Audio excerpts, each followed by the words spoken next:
Hi, welcome to the end of year invoicing schedule for Seattle preschool program projects. Um, and actually, all projects have this deadline, but we're going to go over the invoice template for Seattle preschool providers.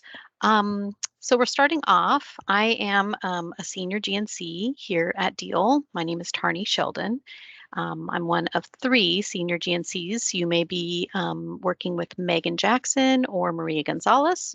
And so the three of us will be working with each of you to make sure that we have year-end invoices turned in on time. So as you can see, DEEL for our accounting purposes need to have all of the 2022 funds all paid out before the end of 2022. And in order to do that, we have a deadline to turn in any final invoices for this year. And that deadline is November 18th. So you should have already turned in your July, August, and September invoices because each invoice is due at the 10th of the month that follows the month you're billing for. So for instance, right now we're in October. You would have already conceivably, and if you haven't, you can catch up and should do so quickly, have billed for July, August, and September. And so now we're finished, we're in the month of October. And then by November 10th, you will turn in your October invoice. And so that's just as normal. And that's the first bullet point here on this list.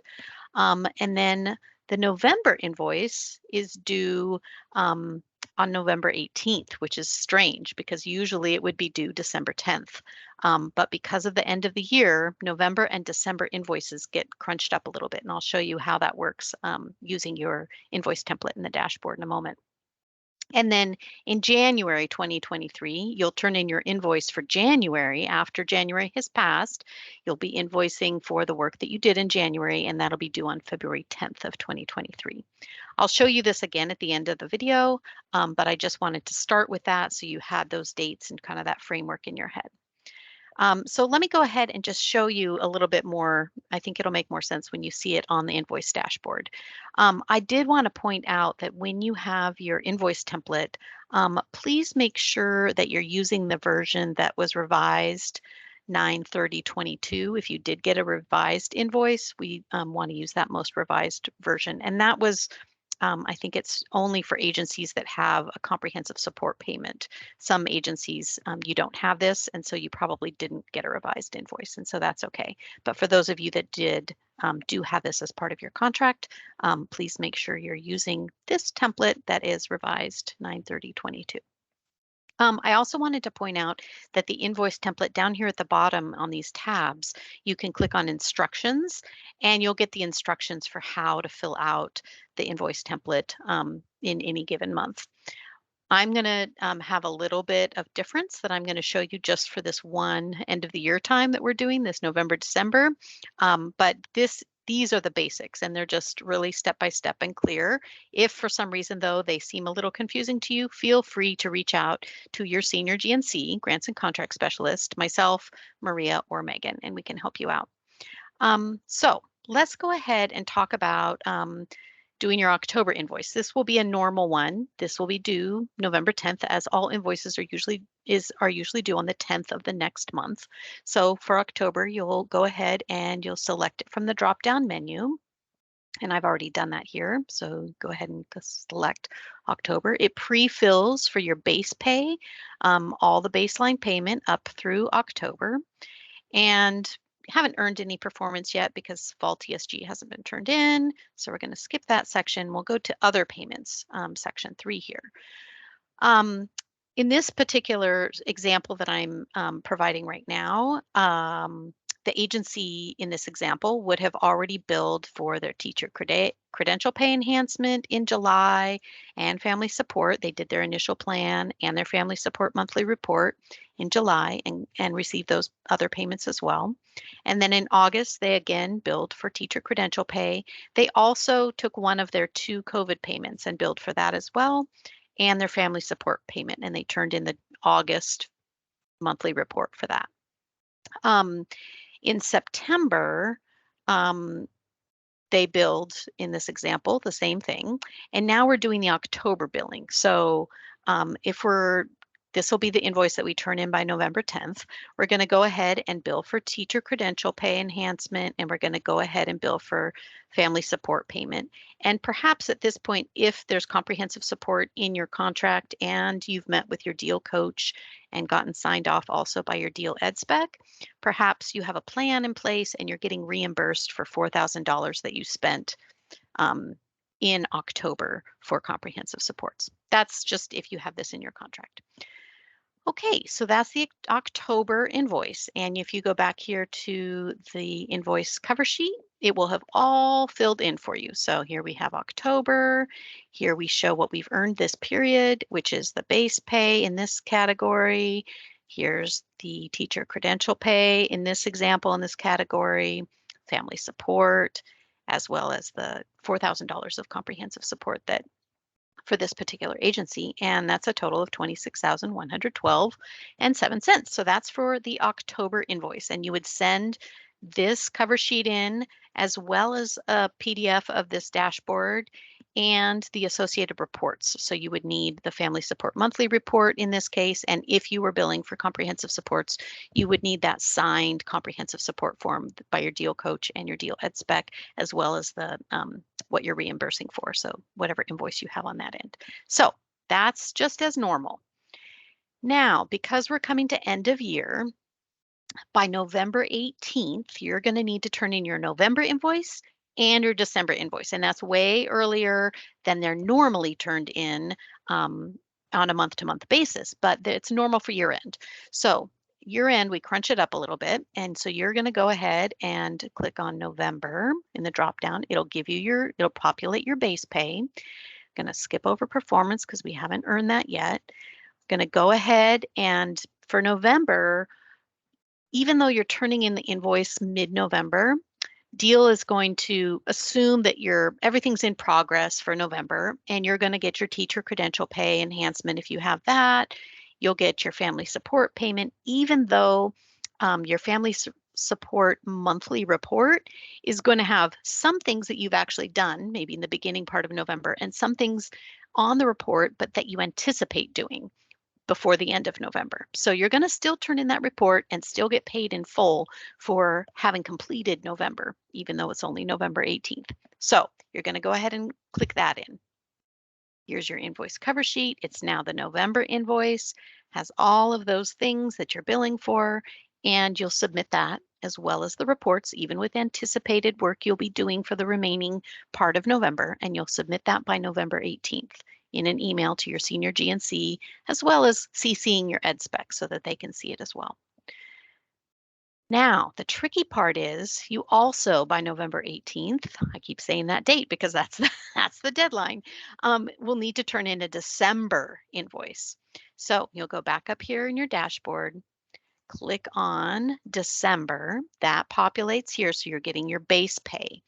Now, December hasn't even started at this point by November 18th, and so DEEL's actually not going to pay this at this time, but you will receive it because you are still doing this work in December. We just haven't gotten to that point yet. So you're not going to mark anything in this column here. We don't want to fill out this column at all because you don't have any reports or backup documentation to show that you've done any of that work yet. We know you will be, and we'll make sure to reimburse you for that. But for now, you're going to leave it blank. So basically what you're doing is for December, you're just turning in an invoice for December, but it's on November 18th that you turn this in, and you do it with just the base pay. So you'll get 17,000 or whatever your base pay amount is. In this case, it would be 17,870 and 40 cents. Okay, so now you're into January of 2023. So you've gotten your November payment and your December base pay. Now January is happening, but all through December, you were keeping records of all the family support you were still doing and all the things you were still doing in December. January comes, you keep those same reports now, new versions of them, but the same reports of family support monthly for January of all the stuff you're doing in January. And when January is finished, February 10th would be the normal due date for all that January work. And I'm going to show you how you're going to do that January invoice and turn it in by February 10th and include that some of that December work you did as well. So you'll go onto your invoice dashboard. You'll select we are invoicing for January. And so you'll have it populate as far as base pay will come across. And you've got, you already were paid the base pay for December. That's fine. That's populated here. And now you're getting the base pay for January. Now, you're still going to leave December's column here blank because you only fill these out on the month that you're actually billing for them. And so we're in this month of billing for January. So what we can do, you'll notice up above in the directions here for other payment, it says for teacher credential pay and family support, bill only 1 unit per month or a max of 3 to catch up. So if for some reason you had skipped a few, you can make up for it. And so in this case, there's a reason. DEEL is requiring you to turn these invoices in early on November 18th. So you're not going to put a 3 in because you're only catching up for 1 month plus the month we're in. So you're going to go ahead and put a 2 in that January column because that'll make up for teacher credential pay that you did not yet get paid for December. And then you're going to go ahead and put a 2 for family support. That makes up for the family support work you did in December. Now, this means that you need to have reporting for both months, December and for January, to have backup documentation for these things. If for some reason you have comprehensive supports, and again, you have that signed off, you can go ahead and bill for that as well, but that's just if you have that in your contract.